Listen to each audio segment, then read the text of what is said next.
કેટલી નાજુક ઘડીએ જિંદગીના દાવની જીત પર બાજી હતી ને હારવાનું મન હતું. કંઈક વાતો આમ તો ભૂલી ગયો છું હું હવે, શ્વાસે શ્વાસે જે સદા સંભાળવાનું મન હતું. ઇમેજ પબ્લિકેશનનું મારું પુસ્તક ચોથું જે બહાર પડ્યું ને એનું શીર્ષક છે મારો ગધેડો ક્યાંય દેખાય છે, અને એ આ પ્રસંગ ઉપરથી રાખવામાં આવ્યું છે. આમ તો આપણે મહેમાનોને માન દિન ભરી દીધા નહીં, એ મેળી નહીં પણ મસાણ સાચો સોરઠિયો ભણે. અને જ્યાં આદર જ્યાં આવકાર જ્યાં નૈનોમાં નેહ, ઉસગર જાઉં સજના ભલે ને વર્ષે ભાલાના મેહ. અને નહીં આદર નહીં આવકાર નહીં નૈનોમાં નેહ, ઉસગર કભી ન જાઈએ ભલે કાંચન વર્ષે મેં. હું એક કાર્યક્રમ આપવા માટે જતો હતો ને, બસમાં બેઠેલો, એમાં એક ગામમાં બસ ઊભી રહી, એમાં એક જણો આમ જોઈ ગયો. મને કહે હા શાહબુદ્દીન રાઠોડ ને? મેં કહ્યું હા, ઉતરી જાઓ, અમે અહીં ઘર ખોડા બાંધીને બેઠા છીએ, આમ નામ ગામ હોરા હલ્યા જાઓ, એમાં તમારી તો ઠીક પણ અમારી આબરૂ શું? આવું તાણ માંડ્યો કરવા. એટલે મને એમ થયું કે મહેમાન ગતિ માણતા જાય. હું એ ઉતરી ગયો, એ આગળ ને હું એની પાછળ ને. પરોણા વેચાતા, લાકડીઓ વેચાતી, ત્યાં મને લઈ ગયો. મને કે મહેમાન એક લાકડી ખરીદી લ્યો. અરે પણ લાકડીને શું કરવી કીધું? એ મારે પાસે હાંચવી ક્યાં હારે પ્રોગ્રામમાં? એ કે તમને ખબર નથી, અમારી શેરીના કૂચરા એવા છે. હમણાં કે અમારે એક મહેમાનને અહીં ગરદને બચકું ભરી લીધું. મેં કીધું પણ અહીં બચકું ભર્યું કેવી રીતે? તો કે કૂતરું વંડીમાં છે બેઠું હતું, અને અમે આમ નીકળ્યા ને તો ઝપટ કરી લીધી. એટલે મેં તો એક પરોણો ખરીદ્યો, વાઘરી ગામમાં ગળે એમ એની વાહે આમ આમ કરતો હું મીડ્યો હાલવા. એનું ઘર આવ્યું ને ખડકી અને ખોલી, એ અંદર ગયા ને હું હારે જવા ગયો કે તમે ક્યાં હારે નારે આવો? પેલો ખૂંટિયાને બાંધવો પડશે, અમારે ખૂંટીઓ મારકણો છે. હમણાં કે વેવાઈને ઢીંક મારી તે વંડી વટાડી દીધા. મને તો એવી ફડક ગરી ગઈ. એણે ખૂંટિયાને બાંધ્યો ને હું હળી કાઢીને ઓસરી માથે ચડી ગયો. તોય ખૂંટ્યો તો મારા સામે જોઈને કતરાતો હતો. પછી મેં ગરદણીને કીધું મારે જાજરૂ જવું છે. અરે કે આ રહ્યું ફળિયામાં, આપણે સગવડ બધી, ઉપર મધપોડાનું ધ્યાન રાખજો. જાજરો માથે મધપોડો. એ કે એક મહેમાન ગયા ને પછી માખીઓ કાઢી તે ઘાંઘા થઈ ગયા, બાયણું ન ખોલી ગયા. કે પછી અમે બાયણું ખેડવીને માંડ કાઢ્યા બહાર. તે મેં કીધું જાવું જ નથી. વાત તો આ કે બીજી કીધું. પણ ત્યાં તો એના પત્નીએ કીધું કે તમે એમ કરો, નદીએ જાતા જાઓ, નદીએ જી આવો એટલે દાંતણ પાણીએ થઈ જાય, ખંખોરીઓ ખવાઈ જાય, નાવાય ધોવાઈ જાય, જાજરું પાણી બધું પતી જાય. ને મને એ ઠીક લાગ્યું. એટલે મેં તો ડબલા ઉપાડીને જ્યાં હાલતા ત્યાં એની વહુએ મોટું પોટલું મેલા લુગડાનું નાખ્યું કે આ નદીએ જાઓ છો ને ભેગા ભેગ સબાવતા આવજો. એવડું મોટું પોટલું ને હું તો હરેરી ગયો. ઓલાને કીધું આટલા બધા લુગડા ધોઈશે કોણ? મને કે આપણે બે ભાઈઓ છીએ ને. અને એને પોટલું ઉપાડ્યું ને હું અહીં ડબલો લઈને આવ્યો ને બજારમાં ગયા ને ત્યાં ઊભો રહી ગયો. એ કે લ્યો લુગડા ધોવાનો હાબુ તો ઘરે રહી ગયો. હવે એમ કરો અહીં 2 ગોટી લઈ લ્યો ને. મારી પાસે 2 ગોટી હાબુ લેવડાવ્યો. મને કે એક નાવાનો સુગંધી લઈ લ્યો ભેગા ભેગા, આજ તો કરી જલસો. એક વળી સુગંધી હાબુ લેવડાવ્યો અને ગયા અમે નદીએ. જાજરો જીવ્યા ને મોઢા ધોયા ને પછી લુગડા ધોધો કર્યા ને પછી નાયા ને 2:30 વાગ્યા. કપાસિયાની ગુણીઓ પલરી ગયો એવા થઈ ગયા, એવા થાક્યા. ઘરે પહોંચ્યા ત્યાં તો જમવાનું કાઢ્યું, એને ગોબાવાળી થાળીઓ પીરશે મૂકી અને એમાં પીરશું તો એનો નાનો દીકરો આવીને મારી થાળીમાં મારી અરે બેસી ગયો ખાવા. પાછો એનો બાપ કે અમારા નાનકાને કાંઈ શરમ નહીં, ગમે એની યાર બેસી જાય. ઈવડા એ નાનકો કહેતા, બાકી તો મોટકાને આંટે એવો હતો. રોટલીઓ આવે એ બધી નાનકો ઉપાડી મૂકે, હું તો જોઈએ જ રહું. એમાં પછી મેં ખટકો રાખ્યો. ગરમા ગરમ ખીચડી આવીને નાનકાનું ધ્યાન નહોતું તો મેં એનો હાથ ખોજી દીધો ખીચડીમાં અને દજાડ્યો. હા હા બાબાભાઈ ધ્યાન રાખો કીધું. અને એક વાનગી તો શી ખબર ગમે એની જે બનાવી હોય ગળચટ્ટી લાગતી એટલે હું તો ખાધા કરતો હતો. પણ મેં પછી છેલ્લે ગરદણીને પૂછ્યું, મેં કીધું આ શેની બનાવી છે? મને કે રોટલીના બચકા વધે ને એ અમે નાખી નથી દેતા અને ગોળ નાખીને બાફી નાખી છે તે છોકરાઓ ખાઈ જાય છે. મેં કીધું આ તમારા ઘરના જ બાફો છો કે આડોશી પાડોશીના હારે બાફો છો? આ ભેંસને ખાણ દે એવડું તબડકું ભર્યું છે. હવે આ જેવું તેવું ખાઈને હું તો ઓસરીમાં આમ એક આંટો માર્યો ને બીજો આંટો ત્યાં તો સામેની મેડીએ લાલ ગોમ આંખ્યું ને મૂછું આમ ચડાવેલી ને કોક આંકરા પાણીએ મને જોઈને આમ કાર્ટીસ આમ બંદૂક ખોલી અને 2 કાર્ટીસ ચડાવ્યો. ચોટાળી બંદૂક હતી ને ફાટ બંધ કરીને 2 ખોખારા મારા સામે ખાધા. હું તો હલબલી ગયો.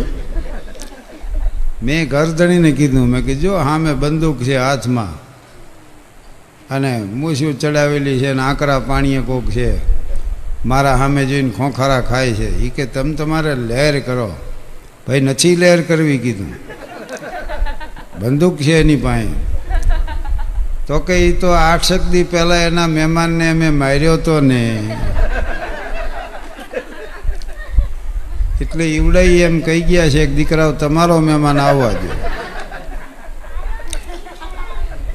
કોઈ બસનો ટાઈમ નહોતો, કોઈ ટ્રેનનો ટાઈમ નહોતો, પણ હું થેલો લઈને હાલતો થઈ ગયો. એ કે તમે મુંજાવમાં એ તમને એકને મારશે ને તમે એના 3 મહેમાનને પાડી દેજો. મેં કીધું 3 મહેમાનને મારો 4 ને મારો, એમ મારો શું દી વળ્યો.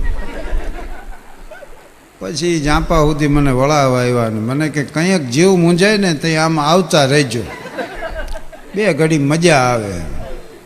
મેં કીધું આમાં મજા આવે? અમારે વળી 3-4 મહેમાન આવ્યા ને આમ લાંબુ પાછર્યું ને એક મહેમાન કે મને હુતા હુતા નહીં ફાવે. તું ક્યાં પડ્યો તને ખવડાવવાનું છે? અહીં ચોકી સોરઠમાં અમે મહેમાન છીએ તો ગરદણી દૂધનું બોગણું ભરીને આવ્યા. મને કે મહેમાન 3-4 તાળી દૂધ પી જાઓ. પણ ન પીવાય, આટલું બધું દૂધ પીવાતું હોય છે? એ કે પી જાવ ને અમે એમ માનશું કે ભેંસને પાડો ધાવી ગયો.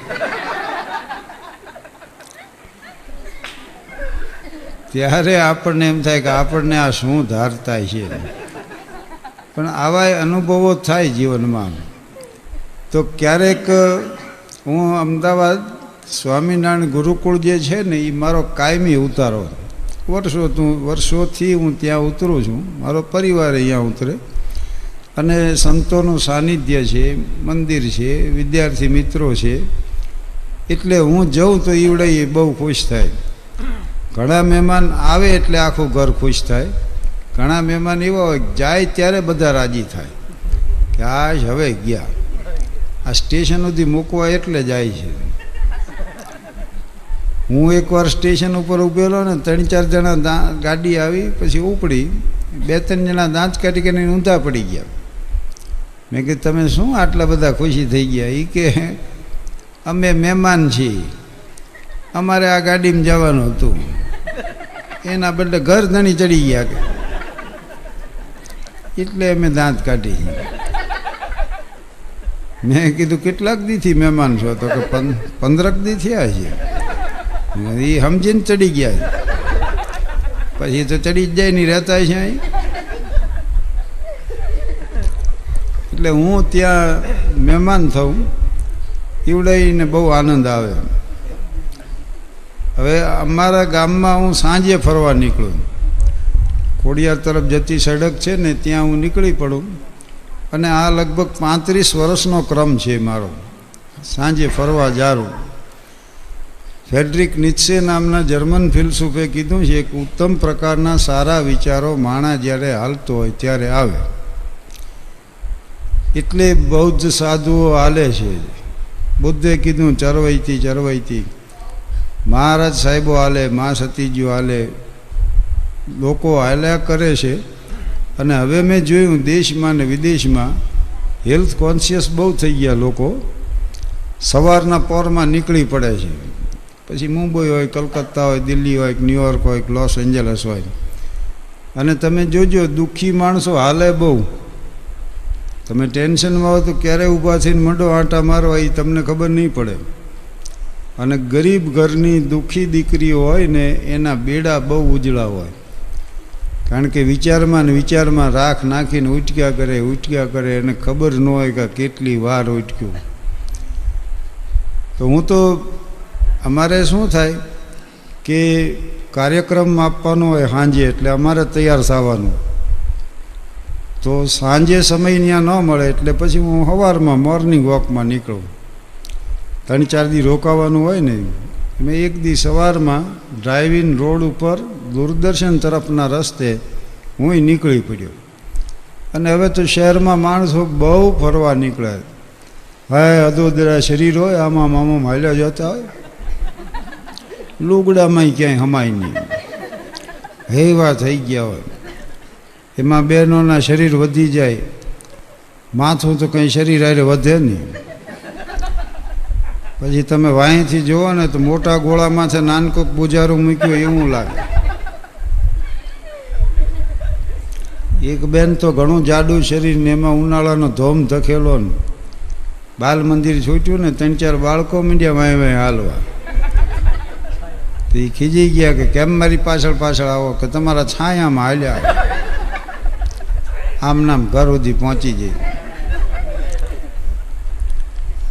એટલે લોક સાહિત્યમાં કીધું છે કે પાતળિયા તમે પાગલ થઈને મુજને પરવશ કીધી, એમાં જાડડિયા તમે પાગલ થઈને એવું ક્યાંય નથી કીધું.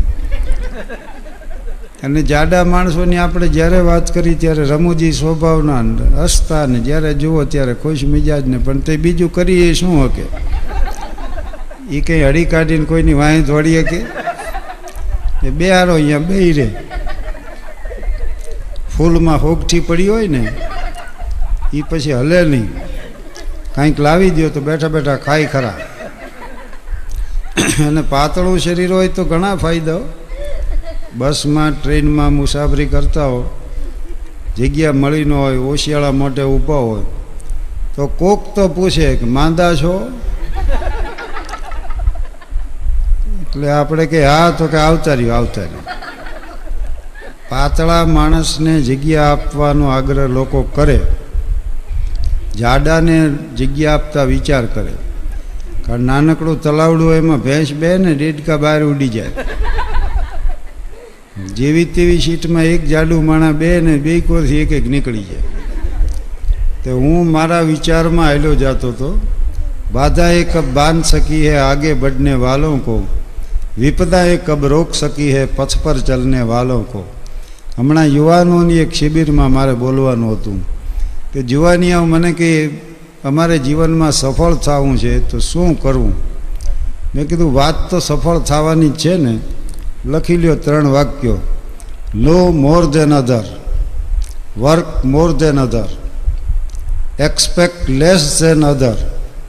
બીજાથી વધુ કામ કરો, બીજાથી વધુ જાણો અને બીજાથી ઓછી અપેક્ષા રાખો. તમે જીવનમાં કોઈ દિવસ નિષ્ફળ નહીં જાઓ. પણ તમે જોજો, નિરીક્ષણ કરજો સમાજમાં બીજાથી ઓછું જાણતા હોય. બીજાથી ઓછું કામ કરતા હોય અને સૌથી વધુ અપેક્ષા રાખતા હોય. બધા એને બંગલા જોઈને મોટરો જોઈને વાંઈ સેક્રેટરી ચેકબુકમાં સહી લેવા ફરતો હોય. ચેકબુકમાં સહી કરવાની ન હોય, લેણિયતની નોટિસોમાં સહી કરવાની. એમ નથી એટલું હેલું. પણ આ પ્રમાણે જો જીવનમાં વર્તો, વિલિયમ શેક્સપિયરના 3 વાક્યો છે, તો તમને કોઈ દી તકલીફ ન થાય. જે કામ માણસ પ્રમાણિકતાપૂર્વક કરે ને એ જ કામમાં એ તલ્લીન થઈ શકે, અને જે કામમાં એ તલ્લીન થઈ શકે એમાં જ પ્રવીણતા પ્રાપ્ત કરી શકે. જેમાં પ્રવીણતા પ્રાપ્ત કરી શકે એમાં એ સફળતા મેળવે. આવું સંત જ્ઞાનેશ્વરે સમજાવ્યું. આટલા જુદા જુદા ક્ષેત્રના લોકો છે, બધાના દુઃખનું મૂળ એક જ છે. જે છે એની અવગણના અને જે નથી એની ઝંખના. જે છે એની માણસો અવગણના કરે ને જે નથી એની ઝંખના કરે. આજથી 2500 વર્ષ પહેલાં ભગવાન બુદ્ધે આ વાત સમજાવી છે આ દેશને.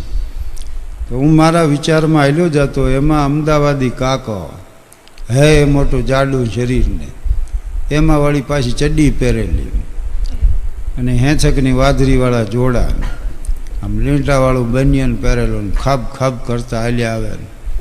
12માં વાંય 13મું હોય એમ વળી કાકી હારે ને હારે.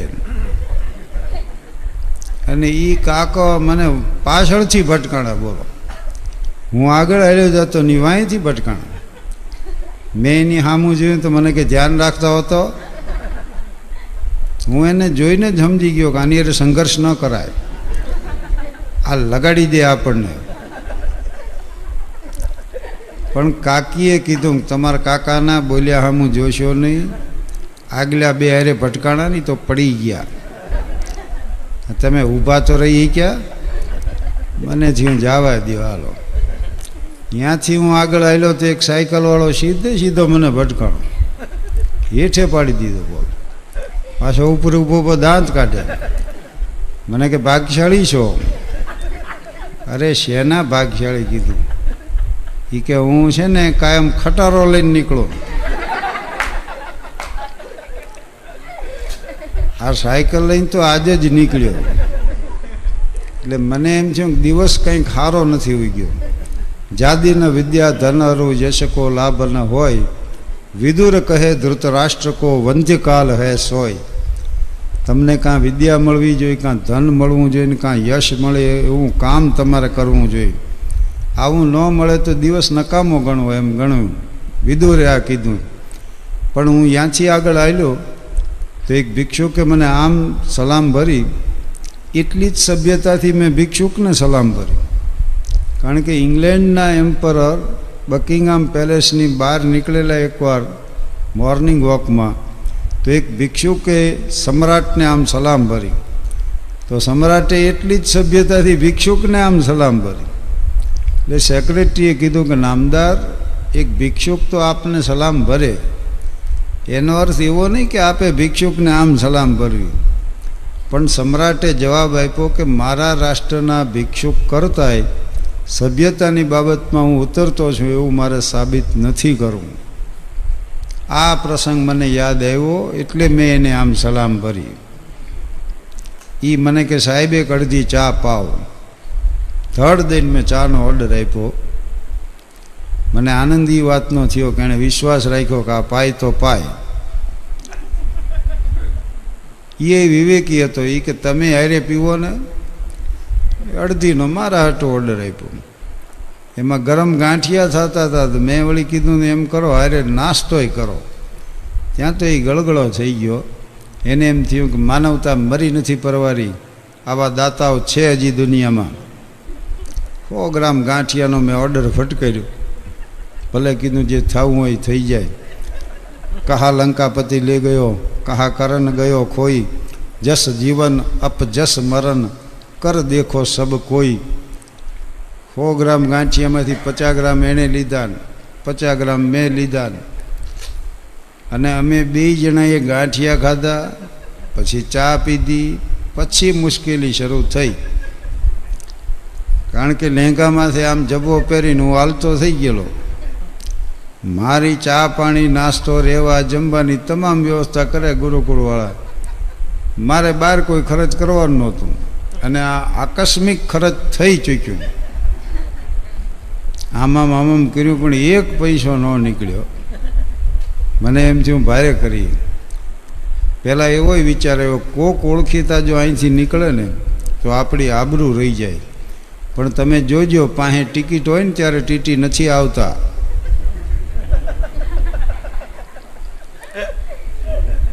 જીવનમાં ખરેખરી ભૂખ લાગી હોય ત્યારે સામે આમંત્રણ નથી હોતા. ઈજન દઈને વિસરી ગયા અમને અમારા સૌ, લ્યો હાથમાં ને હાથમાં પાતળ સુકાઈ ગયા. આ તો ડાક્ટર બધું બંધ કરાવે ને, મિષ્ટાન બંધ, તળેલું બંધ, સૂકો મીવો બંધ, ત્યારે એક દીમાં બબે આમંત્રણ હોય. અને આ જે બંધ કરે એવું બધું સામે ને સામે હોય. પછી ભગત અણકોટ જોઈને જેમ હાલતા થઈ જાય એમ આપણે ડીશું જોઈને હાલતું થવાનું રહે. કોઈ ત્યાંથી ઓળખીતું મળ્યું નહીં. ને જીવન છે આમાં બને છે એવું, સાજ આવ્યું હાથમાં ત્યાં સુર સૌ ખૂટી ગયા, સાકીએ લીધી સુરાઈ જામ સૌ ફૂટી ગયા. જિંદગીભર જેના માટે ઝૂરતા બેઠા અમર, એ પધાર્યા એ જ વેળા પ્રાણ પણ છૂટી ગયા.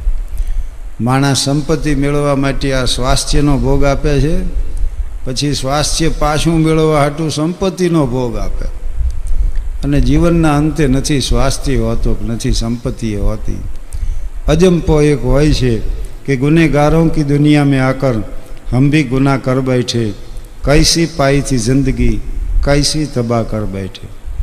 कोई ओळखीતું મળ્યું નહીં. અહીંયા મને ખબર હતી કે જબાને ખીસો નથી, તોય મેં 3 વાર આમ કર્યું. એ ભિખારી બધું સમજી ગયો. એ કે રવા દ્યો મથોમાં ખોટા, હું પૈસા ચૂકવી દઉં. એ 3-4 મંદિર ફરી આવેલો, તે મરણ મૂડી કાઢે એમ પરચુરણ કાઢ્યું. અને અમારા બેયના ચાના ને ગાંઠિયાના પૈસા એણે ચૂક્યા. લ્યો તાતારી કરવા હું ગયો તો. પણ મને એમ થયું, મેં કીધું આ બરાબર ન કહેવાય, ભિક્ષુક આપણા પૈસા ચૂકવે. તરત મેં રિક્ષા ઊભી રખાવી.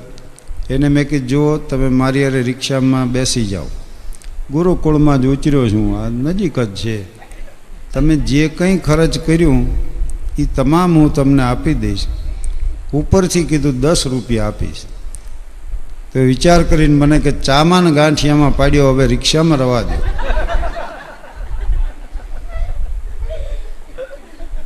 ચામાં ને ગાંઠિયામાં પાડ્યો, હવે રિક્ષામાં રવા દો. હું તો એની હામું હામું જોઈ રહ્યો. અરે ભલા માણા, મેં કીધું થોડોક તો વિશ્વાસ રાખ, હું ગમે એમ તો એક કલાકાર છું. મને કે કલાકાર હશો ના કે ભિખારી પાસે કોઈ પૈસો ન કઢાવી શકે. એટલે આવા અનુભવ થાય જીવનમાં.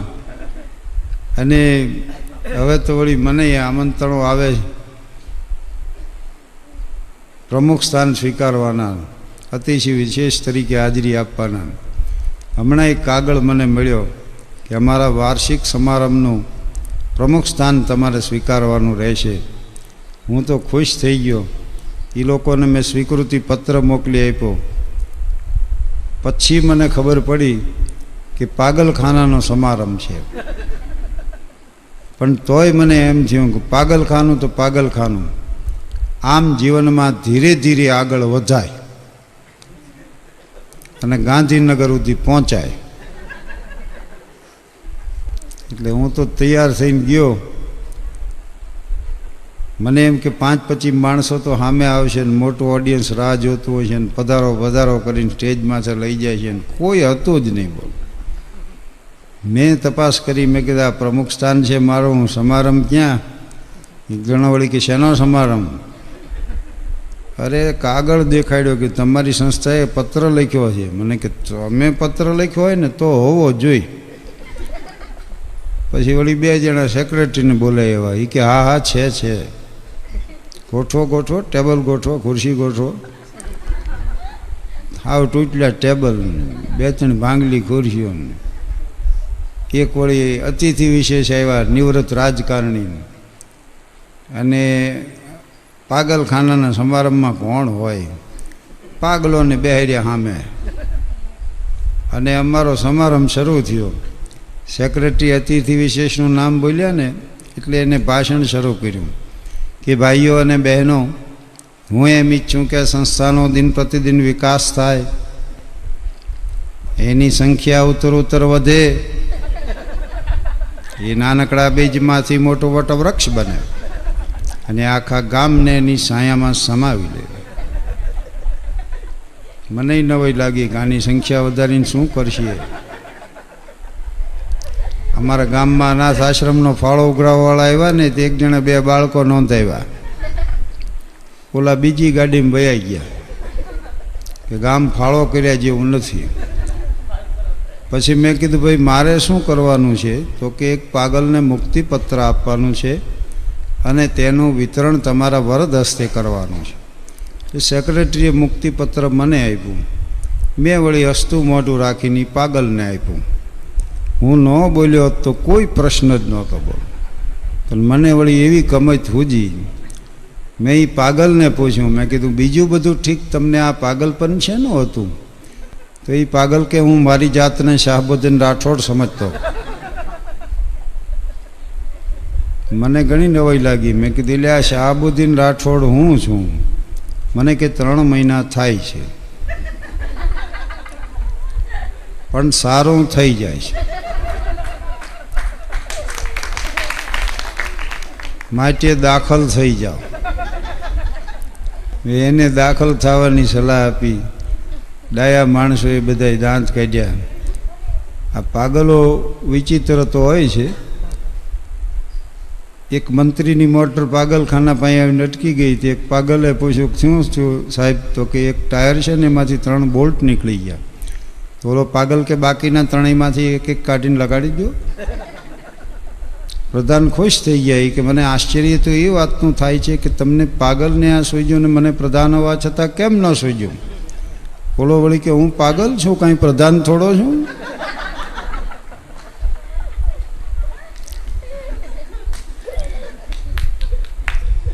તો આમ જુઓ તો એકર દોકલ, આમ જુઓ તો મેળા, અને આમ જુઓ તો આગળ પાછળ, આમ જુઓ તો ભેળા, આમ જુઓ તો સંત ધર્મના મરમ સુધી પહોંચેલા, અને આમ જુઓ તો છીએ મુસાફર થેલા લઈ નીકળેલા. બની શક્યા નહીં ગુરુ કોઈના, થઈ શક્યા નહીં ચેલા, કેમ ગણીએ તમને છેલ્લા અને અમોને પહેલાં, પણ ભીતરમાં ભગવાન વસે તો બધા દાખલા સહેલા. આ નથી કોઈની મોનોપોલી, જે પહોંચે તે પહેલાં. બડે ગૌર સે સુન રહા થા જમાના, હમી સો ગયે દાસના કહેતે કહેતે. આભાર, ધન્યવાદ.